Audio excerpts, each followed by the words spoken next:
Commander Vorth crouched behind the crystallized boulder formation, his three eyes scanning the pathetic excuse these humans called a settlement. Really? This was what the High Command was worried about. These soft, pink creatures shuffling around in their crude shelters like blind larvae. "Sir," whispered Scout Zilf, his mandibles clicking with barely contained amusement. "The female is moving toward the perimeter again. Just like our surveillance predicted." Vorth's middle eye focused on the lone human figure. Maya Blackstone, according to their intercepted communications. She was tending to some sort of primitive agricultural equipment, completely oblivious to the four Keth'ran warriors positioned in perfect ambush formation. Her movements were slow, deliberate, almost meditative, and pathetic. "Look at her, brothers," Vorth hissed softly to his squad. No awareness of her surroundings. No defensive posture. No weapons visible. The intelligence reports were correct. These humans are nothing more than fragile bipeds pretending to be a spacefaring species. Corex, positioned on the ridge above, transmitted through their neural link. "Commander, I could end this with a single shot to her center mass. Their bone density readings suggest their ribcage would crumble like dried fungus." Scout Tanex snorted, a sound like grinding metal. "The High Command actually wants us to study their combat capabilities first." "What capabilities?" "She is bent over, completely exposed, working with her back to potential threats. Any predator species would have eliminated her entire bloodline by now." Vorth adjusted his plasma rifle, the weapon humming with contained energy. The humans had no idea what was coming. Their settlement's perimeter defenses were laughably primitive. No energy shields, no detection grids, no automated sentries. Just some metal barriers that would not stop a determined insect, let alone a Keth'ran assault team. "The tactical briefings mentioned something about human unpredictability," Zilf muttered, "but I am seeing nothing but predictable weakness. She has been following the same routine for 3 solar cycles. Same path, same timing, same vulnerable positioning. Unpredictable?" Vorth's laugh was like grinding stone. "The only unpredictable thing about humans is how they survived long enough to leave their homeworld. They have no natural armor, no claws, no venomous secretions, no redundant organ systems. They are basically walking meat packages wrapped in the thinnest possible skin." Maya continued her work, completely unaware that 4 of the galaxy's most efficient killers were analyzing her every movement. She paused to wipe something from her face. Was that moisture? Were humans so poorly designed that they leaked fluids during basic physical activity? "Initiating Phase 1, Vorth announced. "Zilf, Corex, target her center mass. 2 precision shots should be sufficient to neutralize the threat and allow us to examine their biological responses. Tanex, monitor for any additional humans responding to the disturbance." "Sir," Zilf's voice carried just a hint of concern, "should we not study them alive first?" Vorth's 3 eyes focused on his subordinate with predatory intensity. "Scout, these creatures pose no threat to the Keth'ran Empire. We eliminate this one quickly, document the results, and move on to more pressing military concerns. Besides," he raised his rifle, targeting systems locking onto Maya's unsuspecting form. "How much studying does prey really require?" "Fire," Vorth commanded, his voice cutting through the morning air like a blade. 2 plasma bolts streaked across the settlement perimeter simultaneously. Zilf's shot caught Maya square in the upper chest, the energy blast tearing through her torso with a brilliant flash of superheated air. Corex's follow-up shot hit her lower ribcage half a second later, the impact spinning her around before she collapsed face first into the dirt. "Direct hits confirmed," Corex reported, his voice smugly satisfied. "Target neutralized."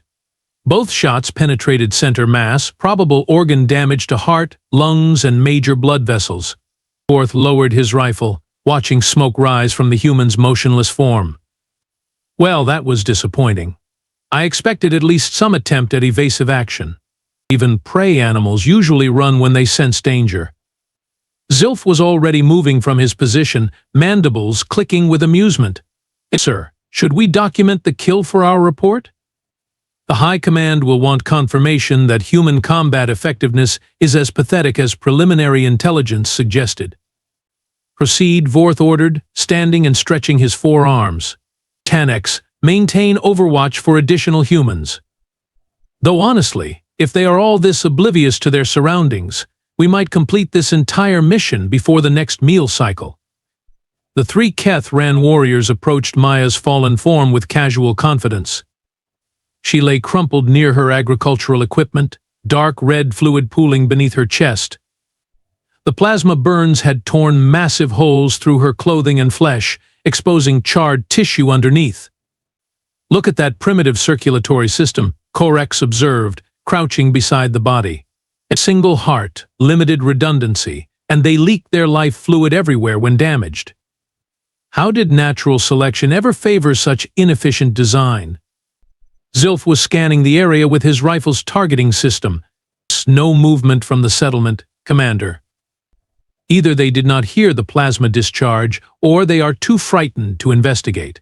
"Should we proceed to Phase 2? Vorth was about to respond when something impossible happened. Maya's fingers twitched. Commander?" Zilf's voice carried a note of uncertainty. "Did you see that?" The human's arm moved. Slowly, deliberately, she pressed her palm against the ground. "That is just nervous system death spasms," Korex said quickly, but his mandibles had stopped clicking. Biological creatures often display residual muscular activity after neural function ceases. Maya pushed herself up onto her hands and knees. The three Keth'ran warriors took an involuntary step backward, their weapons automatically raising toward the impossible sight before them. Maya's chest was a devastated ruin of burned flesh and exposed bone, her shirt completely destroyed by the plasma impacts. Dark blood was streaming down her torso, pooling on the ground beneath her. And she was getting up. "What the how is she?" Zilf's voice cracked with disbelief. Maya rose to her feet, swaying slightly but maintaining her balance. She turned toward them, and Vorth felt something he had never experienced in 2 decades of military service. Fear. Her eyes were fully alert, completely focused, and absolutely furious. Blood was running from her mouth, but she was breathing. She was standing. She was looking directly at them with the calculating gaze of a predator who had just identified her prey. "Impossible," Korex whispered. "Those shots should have destroyed her primary organs. She should be dead. She should be very, very dead." Maya took a step toward them. "Sir?" Zilf's voice was rising in pitch. "Your orders?" Vorth stared at the advancing human, his military training warring with biological impossibility. "Shoot her again," he ordered. "Shoot her again right now." Zilf was raising his rifle when Maya moved. Not walked. Not ran. Moved. One moment she was 10 meters away, blood streaming from her destroyed chest, swaying on her feet like a damaged automaton. The next moment she was airborne, launching herself across the distance between them with a speed that defied every law of physics Vorth understood. What the Zilf began, but never finished the sentence. Maya slammed into him with the force of a guided missile, her hands wrapping around his plasma rifle's barrel even as he squeezed the trigger. The weapon discharged directly into her face, the energy blast scorching her left cheek and burning away half her hair. She did not even flinch. "Impossible," Korex shouted, bringing his own weapon to bear. She took a direct plasma hit to the head. She should be vaporized. Maya's grip tightened on Zilf's rifle. The Keth'ran warrior was pulling the trigger frantically, plasma bolts firing in random directions as he tried to wrench his weapon free from her grasp. His forearms were straining against her too, his superior alien strength pitted against whatever unholy force was driving this human female. "Let go of my weapon, you primitive," Zilf snarled, his mandibles spreading wide in a threat display. Maya smiled. Blood was running from the fresh burn on her face, mixing with the blood still flowing from her chest wounds. Her smile was the most terrifying thing Vorth had ever seen. Then she twisted. The sound that followed would haunt Vorth for the rest of his unnaturally shortened life. It was not just the sharp crack of military-grade plasma rifle components snapping under impossible stress. It was not just the wet, grinding noise of Zilf's arm bones fracturing under the torque. It was the harmonics of both sounds together, creating a symphony of destruction that no Keth'ran throat could reproduce. He. Zilf's scream pierced the morning air as Maya literally snapped his rifle in half, the weapon breaking cleanly at the power coupling junction. His primary arms were still gripping the weapon's stock and trigger assembly. His secondary arms were still wrapped around the barrel section. The problem was that these pieces were now separated by 3 feet of empty space. Zilf stared down at his mangled limbs in shock. His primary right arm was bent at an angle that suggested multiple fracture points. His secondary left arm was completely dislocated at the shoulder joint, hanging uselessly at his side while thick purple blood poured from the torn socket. "My arms," he whispered, his voice high and thin with pain. "She broke my arms. She broke my arms while they were still holding the rifle. That is not possible." Maya was not finished. She shifted her grip to the broken rifle barrel, now wielding it like a club. Zilf tried to back away, tried to escape, but his damaged limbs would not respond properly. He stumbled, falling backward onto the ground. Korex and Vorth stood frozen, their weapons trained on Maya but neither firing. They were witnessing something that challenged their understanding of reality. This human female had just destroyed military-grade equipment with her bare hands. She had shattered their comrades' arms like dried twigs. And she was still standing, still moving, still fighting with massive plasma burns covering her torso and face. "Shoot her!" Zilf screamed from the ground, cradling his destroyed arms against his chest. "Shoot her now. She is not natural. She is not supposed to be able to do this." Maya turned toward Korex, the broken rifle barrel balanced in her hands like a primitive war club. Her movements were steady, purposeful, predatory. Blood was still flowing from her wounds, but it seemed to have no effect on her strength or coordination.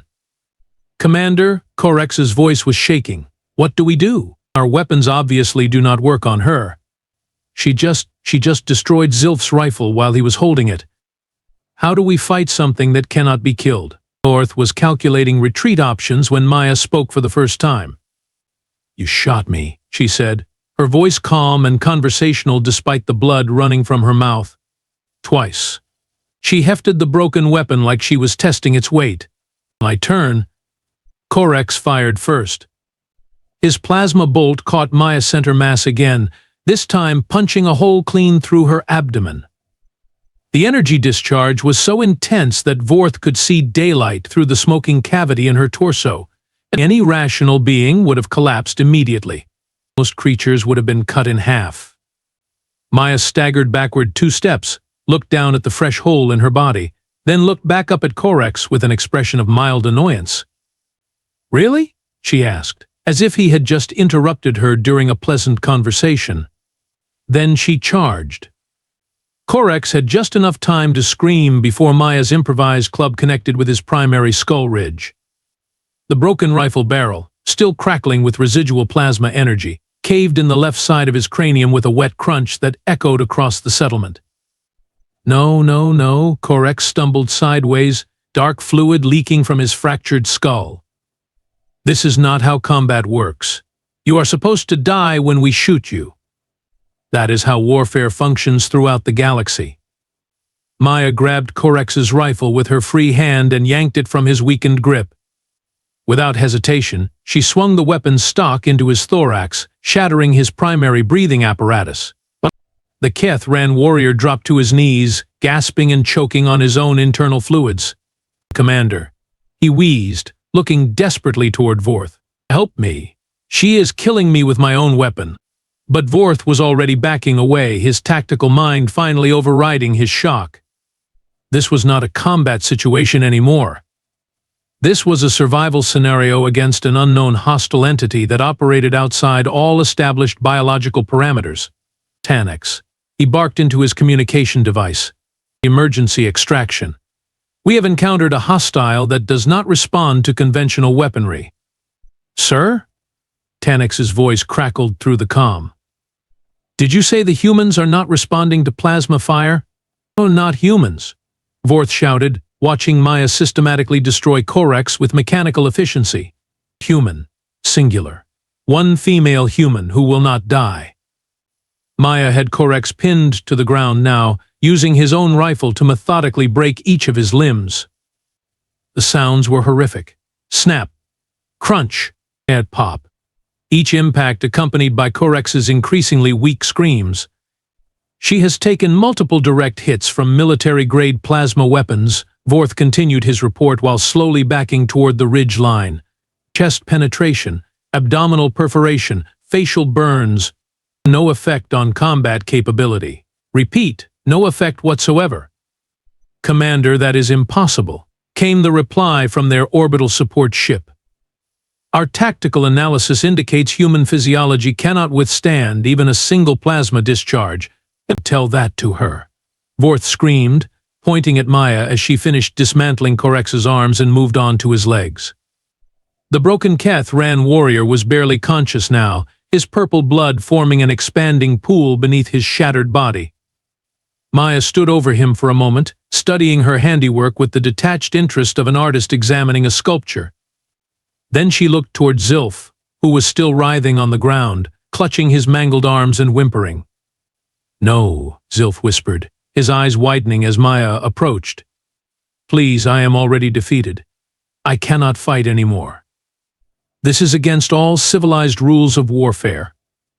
Maya crouched beside him, her movements still graceful despite the massive trauma to her own body. Blood was flowing steadily from her chest and abdominal wounds, soaking into the earth beneath her feet. But her eyes remained sharp, focused, completely alert. "Rules?" she asked, reaching down to grab Zilf's damaged secondary arm. "Wait, what are you doing?" "That arm is broken. You cannot just—" Maya ripped the limb completely off at the shoulder joint. Zilf's scream was so high-pitched it exceeded the range of Keth'ran hearing, becoming an ultrasonic shriek that only registered as a sensation of pure agony. Purple blood fountained from the torn socket as Maya hefted his severed arm like a club. "You shot me twice," she said conversationally, testing the weight of her new weapon. "I think that entitles me to some creative expression." Vorth's military training finally kicked in fully. "Command, this is Strike Team Alpha. We need immediate orbital bombardment on our position." "I repeat, orbital bombardment on our position." "Sir, you are still in the target zone," came the shocked reply. "I know exactly where I am," Vorth shouted, continuing his retreat while Maya began using Zilf's own arm to beat him unconscious. "Whatever this human creature is, it cannot be allowed to reach the settlement, if there are more like her." The thought trailed off as Vorth realized the implications. If this was normal human combat capability, if Maya Blackstone was not some unique aberration but representative of her species, then the Keth'ran Empire had just declared war on something far more dangerous than they had ever imagined. "Sir, sensors are detecting additional human life forms approaching your position," Tannex reported from his overwatch position. "Multiple contacts, moving fast." Vorth felt his 3 hearts skip beats simultaneously. More humans were coming. More creatures like Maya. "How many?" he asked, though he was not sure he wanted to know the answer. "At least 6, sir. And Commander, they are armed."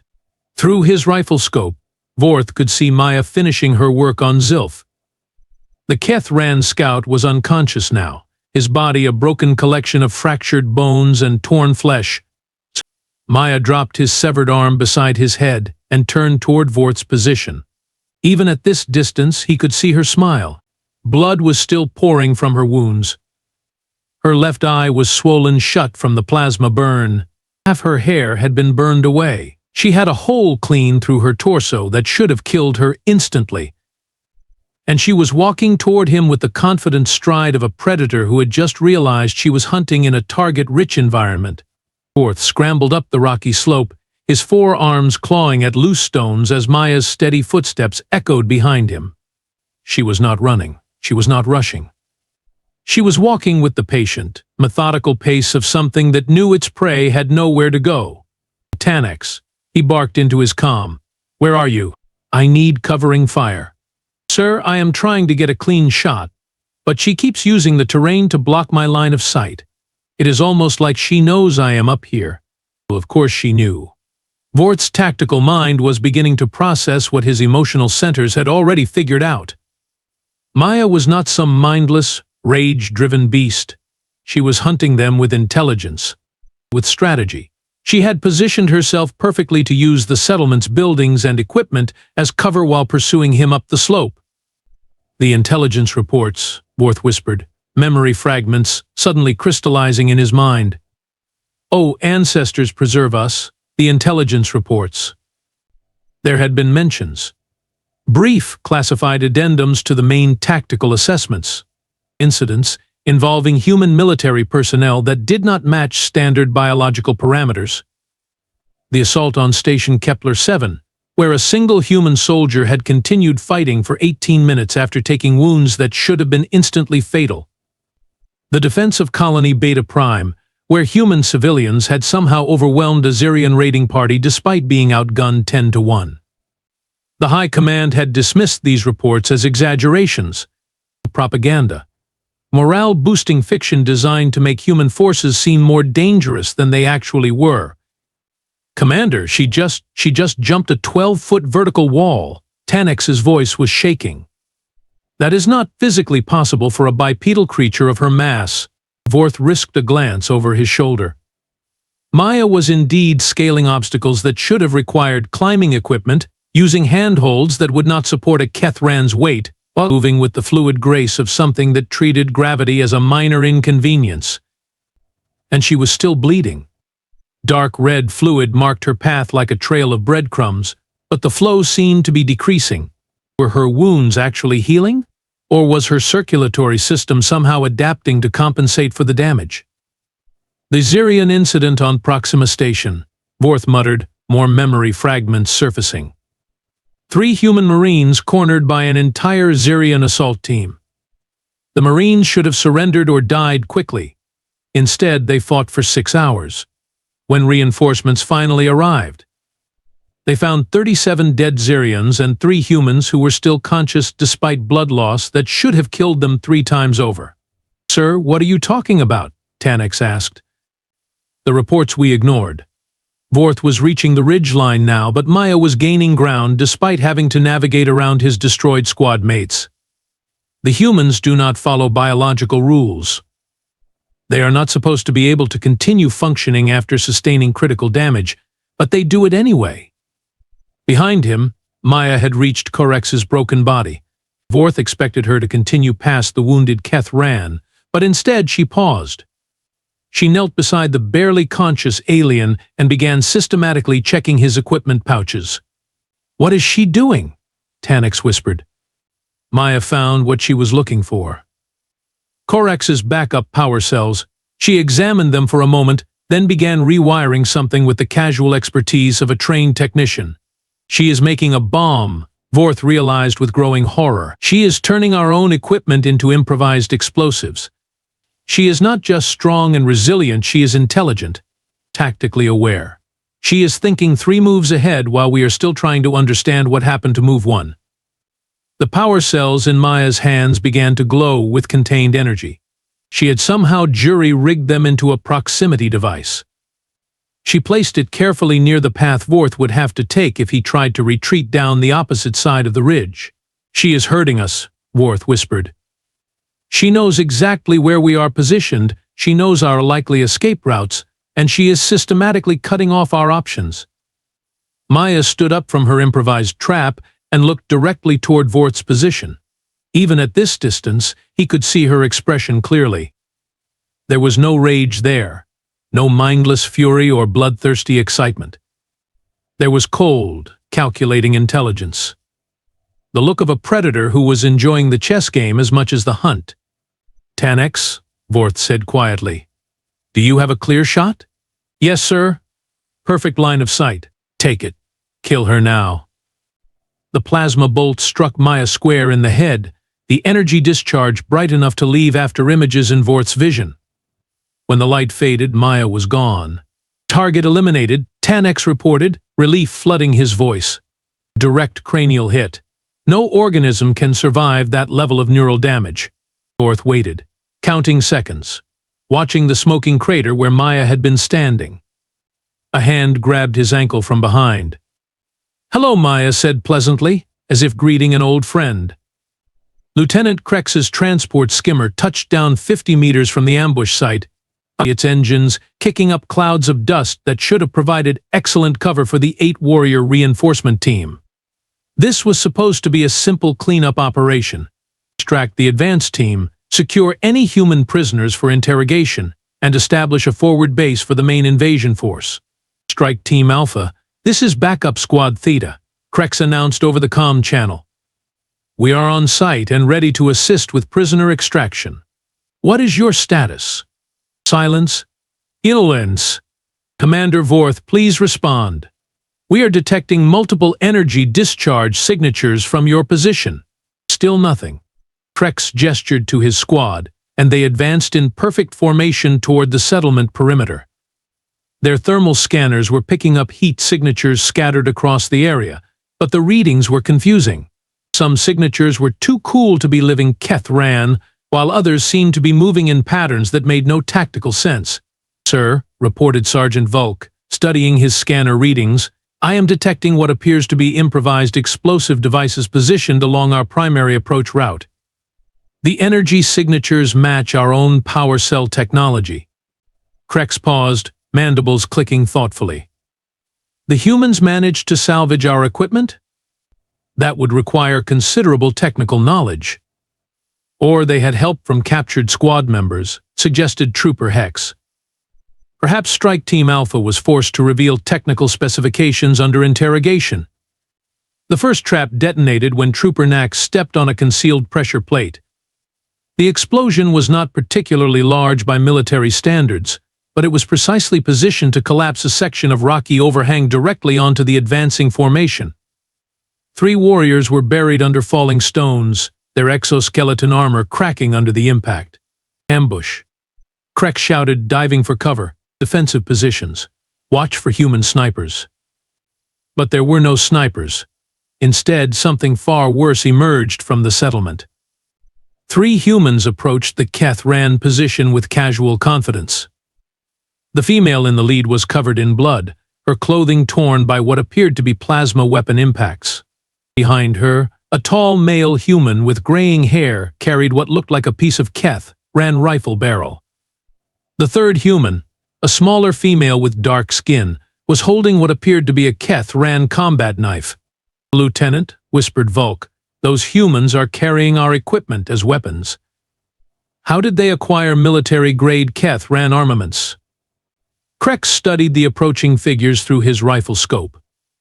The blood-covered female looked directly at his position and smiled. It was not a pleasant expression. "Jake," Maya called out conversationally, as if discussing the weather. "How many do you count?" 8 total, replied the male human, apparently named Jake Morrison, according to their intercepted communications. 3 buried under rocks, 5 still mobile. Standard Keth'ran tactical formation. "Elena?" Maya asked the third human. "Weapons are plasma rifles, standard military issue," Elena Vasquez responded, examining the alien forces with professional interest. "Range approximately 60 meters. No heavy weapons visible." Krex felt a chill run through his exoskeleton.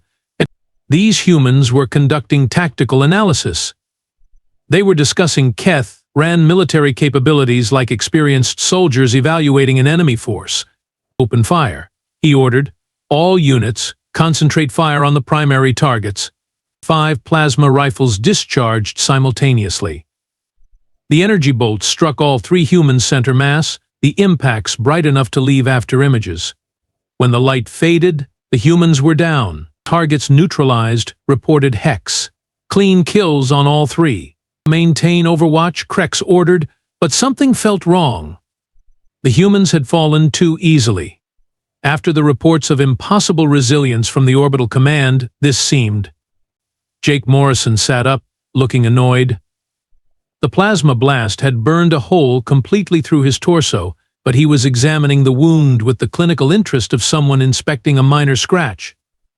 "That stings," he said mildly. Elena was getting to her feet as well, dark blood flowing from a massive chest wound that should have destroyed her heart and lungs. Maya, are these the same aliens that shot you earlier? Same species, Maya confirmed, standing up and brushing dust from her clothing. Different individuals. I think we are dealing with reinforcements. All three humans were now standing, their wounds clearly visible but apparently not affecting their combat capability in any meaningful way. Impossible, Hex whispered. We recorded direct hits. Fatal damage to critical organ systems. They should be dead. Jake picked up a fallen piece of debris and hefted it experimentally. You know, Maya, I think they are starting to understand that plasma weapons are not as effective on humans as their intelligence reports suggested. Should we educate them further? Elena asked, examining the Keth'ran knife she had somehow acquired. Maya's smile grew wider. I think that would be the neighborly thing to do. The three humans began walking toward the Keth'ran position with the same calm confidence Maya had displayed earlier. Behind them, more figures were emerging from the settlement. At least a dozen additional humans, all moving with the coordinated precision of a trained military unit. Command, Krex whispered into his comm. We need immediate orbital support. The humans are not responding to plasma fire. Repeat, human physiology does not conform to our tactical projections. How many humans are you engaging, Lieutenant? Krex counted the approaching figures. At least 15, sir. Possibly more. And they are all displaying the same impossible resilience we reported earlier. The first humans had covered half the distance now. Jake had found another piece of debris, this one with sharp edges. Elena was testing the balance of her captured knife. Sir, Krex added quietly, I do not think this is a cleanup operation anymore. Commander Vorth's voice crackled through the comm system from his position behind Maya, where she had somehow materialized despite taking a direct plasma bolt to the head. All units, immediate tactical withdrawal. This is not a combat situation. This is a survival scenario. Sir, we cannot abandon the mission, Krex protested, watching the humans advance with their impossible wounds still bleeding but not slowing them down. High Command expects us to establish forward positions for the main invasion force. High Command does not understand what we are facing. Vorth screamed, his voice breaking with panic. These creatures do not follow any biological rules we comprehend. All back to the extraction point now. The retreat was a disaster. Jake Morrison had somehow acquired a plasma rifle from one of the buried warriors and was using it with devastating accuracy against the fleeing Keth'ran forces. Elena had cornered Trooper Hex near the rocky outcropping and was systematically dismantling him with his own combat knife. Maya had simply disappeared again, only to reappear behind groups of retreating aliens like a vengeful ghost. Transport. This is Lieutenant Krex. He shouted into his comm while running toward the landing zone. Emergency extraction. We have multiple casualties and are dealing with hostile forces that do not respond to conventional weapons. Confirmed, Lieutenant. Spinning up engines now. Behind him, Krex could hear the sounds of his squad being systematically destroyed. Not killed quickly in honest combat, but taken apart piece by creatures that seemed to treat plasma weapon impacts as minor inconveniences. The transport skimmer lifted off just as Maya reached the landing zone. She stood watching it rise, making no attempt to prevent their escape. Blood was still flowing from her multiple wounds, creating an expanding pool beneath her feet. For the first time since the engagement began, she looked tired. Jake and Elena approached her position, both moving more slowly now. Their own wounds were finally beginning to affect their mobility. Maya? Jake's voice carried concern. You need medical attention. In a minute, she replied, watching the Keth'ran transport disappear into the sky. I want to make sure they are really gone first. Only then did she collapse.